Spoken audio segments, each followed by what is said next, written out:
Tumekuja kuripoti polisi kama tulivyotakiwa jana baada ya kuachiwa.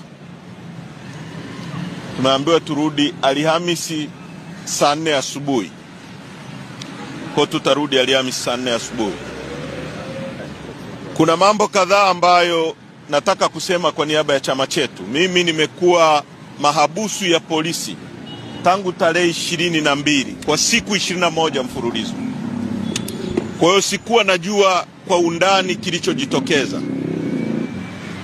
Jana usiku nimepata nafasi ya kuona mambo mabaya sana yaliyojitokeza. Kwa niaba ya chama chetu nataka kutoa pole kubwa sana kwa Watanzania wote waliopoteza ndugu zao, waliopoteza mali, hasa waliopoteza ndugu zao. La pili, kama tulivyokamatwa ndivyo tulivyoachiwa. Hakuna mazungumzo yoyote tuliyofanya na mtu yoyote. Nataka hili liwe very clear kwenye public, kwa sababu watu wasilete propaganda kwamba tumeachiwa kwa makubaliano fulani. Hatuna makubaliano tuliyoachiwa nayo. Bado sisi ni watu tunaamini ni innocent, na tunataka watu wengine wote wanaoshikiliwa kinyume cha utaratibu waachiwe, waende kwenye familia zao. Tunataka watu wote walioachiwa, waliokamatwa, wanaobambikiwa kesi iachwe mara moja. Tumefikishwa hapo kwa sababu ya kiburi cha serikali. Tuliwaambia mapema kwamba kuna sababu ya kurudisha taifa pamoja, hawakufanya hivyo. Wamefikisha taifa letu kwenye hali mbaya na ngumu.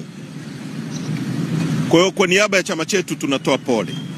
La pili, hapo ni kauli ya naibu mwenyekiti wa Chadema ambaye julikana kama John Heche akizungumza na waandishi wa habari mara tu baada ya kuripoti kwenye kituo cha polisi kama walivyokuwa wameambiwa na masharti ambayo walikuwa wamepewa baada ya kuachiwa jana. Sasa John Heche amezungumza na Watanzania na kusema kwamba hawajaingilia ama hawajaingia kwenye makubaliano yote na serikali, kwa maana kwamba masuala mazima ya maridhiano kama ilivyokuwa imetajwa na naibu wa rais bado hayajafanyiwa kazi. Lakini kingine pia ni kwamba kamati kuu ya chama cha Demokrasia na Maendeleo Chadema inatarajiwa kukutana jijini Dar es Salaam kujadili mwenendo wa kisiasa nchini, ikiwemo vurugu zilizotokea Oktoba 29 katika baadhi ya maeneo. Makamu mwenyekiti wa chama hicho John Heche amesema kwamba maandalizi ya kikao hicho yanaanza mara moja kufuatia maelekezo ya Secretariat wa chama.